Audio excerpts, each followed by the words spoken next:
Hey, it's me again, Brandon at Savage Time TV, and we're back at it again with another episode. Today we're going to do a movie review, Queen and Slim. Now, I have probably an unpopular opinion on this movie.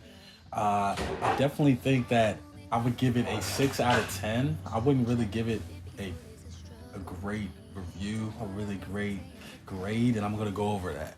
One of the main things I didn't really dislike was just representation of black males in the movie.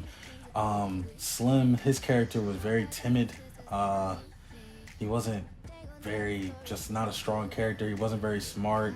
There were numerous examples where he couldn't display any type of leadership, any type of smarts or intelligence. It just wasn't really a great representation. And even not even him, not even Slim's character, there were other characters. It just seemed like every black male had some type of bad backstory or they were connected to something that wasn't great to be proud of. Like, to be honest, his best scene was when he was fucking homegirl. Like, he was fucking homegirl in the seat. That was like his best scene, which of course, which was what they want from us. They want us to be seen as, oh, these big sex symbols. That's the only time we're good. You know, either we're playing music, dribbling a basketball, or we're fucking. That's all we're good for. Because all throughout the movie, in any other example, he kind of was failing in. Like, it just wasn't good representation. But I'm not just gonna sit here and shit on the movie. The soundtrack was great. Soundtrack was awesome. Definitely had some great music that really captured some of those scenes. One of the scenes was, I think this is when they had just left her uncle's house in Louisiana, and there was a great song on there. I gotta get the name of that song, but it was an awesome song. The soundtrack's pretty good. The story itself was great. I like the story. A black couple takes on this cop. It's an unlawful stop. The cop shows a lot of aggression. They end up killing the cop. They end up going on the run, and they do grow as characters. And the female character, she was pretty good. She was pretty much the opposite of Slim. She basically led it in the beginning. It seemed as if I think she was a lawyer or an attorney.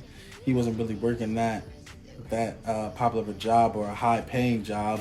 She was talking about the diner that they had gone on for their first date and how she really only came out because she was bored and he had been waiting on her for 3 weeks. So it kind of starts off kind of setting off that power dynamic of he's kind of just the lesser of the two. And it was just something that I didn't really agree with, and you just see throughout a lot of movies and just a media period. And I was kind of counting on the writer. I think her name is Lena Waithe or Waithe.